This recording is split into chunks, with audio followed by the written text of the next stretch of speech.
అదేవిధంగా ఆనాడు పదే 12 గంటలల్లా ఒక్క రోజు చంద్రశేఖరరావు కాకి లెక్కలు చెట్ల మీద ఇస్తరాకులు కుట్టినట్లు లెక్కలు కట్టి ఇదే పెద్ద బైబిల్, ఇదే ఖురాను, ఇదే భగవద్గీత, ఈ లెక్కనే కరెక్ట్ అని కాకి లెక్కలు చూపించాడు. నేను ఆ కాకి లెక్కలకు ఒకటే చెప్పదలుచుకున్నా. మా దామాన్ని ఇక్కడనే ఉన్నాడు. ఎస్సీ ఉపకులాలు 59 మంది. ఇన్నేళ్ల నుంచి ఆ లెక్క కరెక్ట్గా ఉంది. కానీ కాకి లెక్కల కేసీఆర్ చేసిన సమగ్ర కుటుంబ సర్వేలో ఎస్సీ ఉపకులాలు 82 కులాలు అని తేల్చిండు. ప్రభుత్వం దగ్గర అధికారికంగా డేటా ఉంది, డాక్యుమెంట్ ఉంది. మా దామన్న కాగితం తీసుకొని చూపించాలి. 59 కులాలు అని మిగిలిన ఎస్సీ ఉపకులాలు ఎక్కడి నుంచి వచ్చినాయో చంద్రశేఖరరావు చెప్పాలి. ఇక ఆయన సక్కనైన లెక్క కడితే గిట్ల తేలింది. చదువుకోకముందు ఎవడో కాకరకాయ అన్నాడంట, చదువుకున్నాక కీకరకాయ అన్నాడంట. లెక్క కట్టనప్పుడు లెక్కలేదైనప్పుడు మా దళిత సోదరుల 59 కులాలు ఉపకులాలు ఉంటే చంద్రశేఖరరావు లెక్కలు కడితే 82 అయినాయి.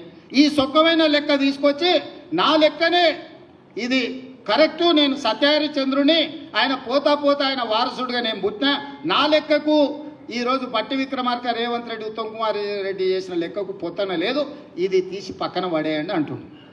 నిజంగానే చంద్రశేఖరరావు దీన్ని అనాలి అంటే ఎప్పుడు ఆయనకు నైతిక హక్కు వస్తుందంటే ఆయన సమగ్ర కుటుంబ సర్వేతో పాటు ఈనాడు ప్రభుత్వం చేసిన కులగణంలో ఆయన కొడుకు, ఆయన అల్లుడు అందులో లెక్కలు రాపిస్తే ఆయన లెక్క గురించి మాట్లాడడానికి అధికారం ఉంది. అసలు తెలంగాణ సమాజంలో జీవించే హక్కే చంద్రశేఖరరావుకు లేదు. ఈ సమాజంలో ఉన్న ప్రజల అందరి లెక్క కట్టి అధికారికంగా ప్రభుత్వం చేసిన లెక్క ఇది ప్రైవేట్గా రేవంత్ రెడ్డి, బట్టి విక్రమార్కను, ఉత్తమ్ కుమార్ రెడ్డి గారు వ్యక్తులుగా చేసిన లెక్క కాదు. ఇది ప్రభుత్వం లెక్క, అధికారిక లెక్క. ఈరోజు లెక్క పక్కాగా ఉండాలని ఇల్లు తిరిగి ప్రతి 150 కుటుంబాలకు ఒక ఎన్రోలర్ను పెట్టి రోజుకి 8 నుంచి 10 కుటుంబాల లెక్కనే తేల్చి ఈరోజు స్పష్టంగా 3,54,00,000 పైచిలకు ఈరోజు లెక్క తేల్చినాం. వీళ్ళందరూ వాళ్ళ సమాచారాన్ని ఇచ్చినోళ్ళు, వాళ్ళందరూ జనజీవన స్రవంతిలో ఉన్నోళ్ళు. ఇప్పుడు 16 లక్షల పైగా జనాభా జనజీవన స్రవంతిలో లేరు. అందులో ముందు వరుసలో చంద్రశేఖరరావు, ఆ తర్వాత తారక రామారావు, ఆ తర్వాత హరీష్ రావు, ఆ తర్వాత పోచంపల్లి, నిన్నమన్న గ్యాంబ్లింగ్ చేసిన పోచంపల్లి శ్రీనివాస్ రెడ్డి, గ్యాంబ్లర్స్ అందరూ అందులోనే ఉన్నారు. ఈ గ్యాంబ్లర్స్కి ఇష్టం లేదు. ఎందుకంటే వాళ్ళ లెక్క తెలుస్తుంది. వాళ్ళ లెక్క తెలిస్తే పోయిన మంత్రివర్గంలో 4 ఆయింటోళ్ళు ఎట్లున్నారని మీరంతా మా బలైన వర్గాల సోదరులు అడుగుతారు, కడుగుతారు, వంగబెట్టి దంచుతారని లెక్క తెలియదని కుట్ర చేస్తుండ్రు. ఇక మా దాంట్లో మా అమాయక సోదరులు 75 ఏళ్ల తర్వాత ఒక లెక్క పక్కాగా మనం చేస్తే దాన్ని అర్థం చేసుకోకుండా ఈ లెక్క తప్పు అని అంటారు. ఈ లెక్క తప్పు అంటే మళ్ళీ మొదటికి వస్తుంది. అంటే ఇక మీ జీవితంలో ఈ లెక్క రావద్దని చంద్రశేఖరరావు ఏదైతే కుట్ర చేస్తుండో మీరు కూడా తెలియకుండానే ఆ కుట్రకు సహకరిస్తారు.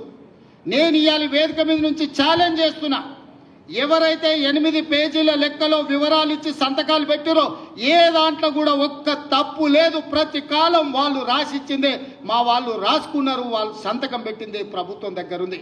మేము రాసుకోలే ఈ లెక్కలు, వాళ్ళు రాసి సంతకం పెట్టిన లెక్కనే మేము సేకరించినాం. 3,54,00,000 పైచిలకు ఏదైతే లెక్క ఉందో వాళ్ళు ఇచ్చిన సమాచారం 96.9% లెక్కలు ఇచ్చారు. 3.1% లెక్కలు ఇవ్వలేదు.